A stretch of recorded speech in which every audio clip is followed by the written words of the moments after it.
Arguing over goals trips up almost every good cause. People come together with a common desire to make the world a better place, but different ideas about what needs to be addressed, what needs to be done, how it should be done, which things to be done are most important, and which things should be done first. Usually, the result is an interesting exchange of ideas, but usually it doesn't end in a consensus, and it rarely results in meaningful collective action. In a lot of ways, it's this process of coming together and collaboratively coming up with clear, actionable, effective goals that's the biggest obstacle to social change. Sometimes the will is lacking, but that's not the case today. Today, just about everyone is fed up and frustrated with what's going on. Today, just about everyone would jump on board if a real opportunity came along to make the world a better place. So the desire is there, and the action would be there if we could get to that point.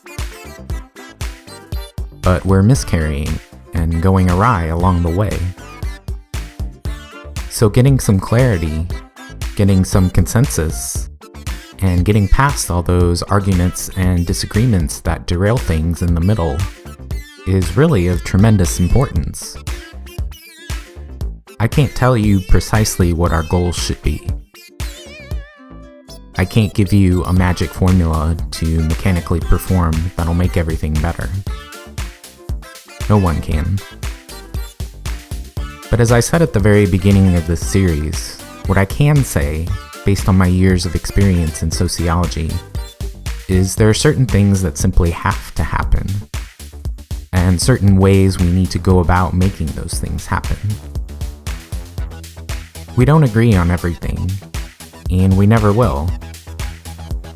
And there will come a point when we just need to step up and work out some sort of mutually satisfactory solution, in spite of those differences.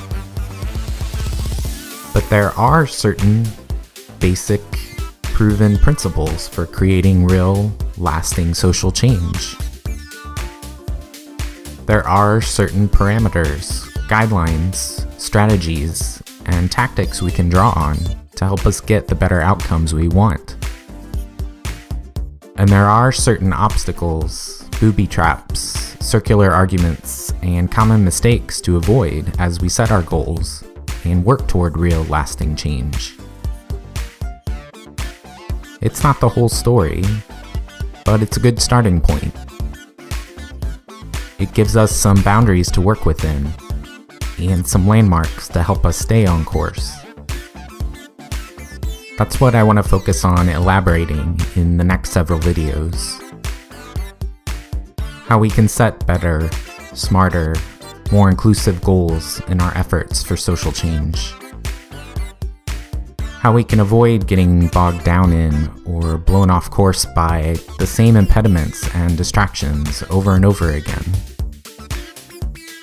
How we can finally bridge that maddening, frustrating gap between our thwarted desires for real lasting change and the actual realization of the better world we seek.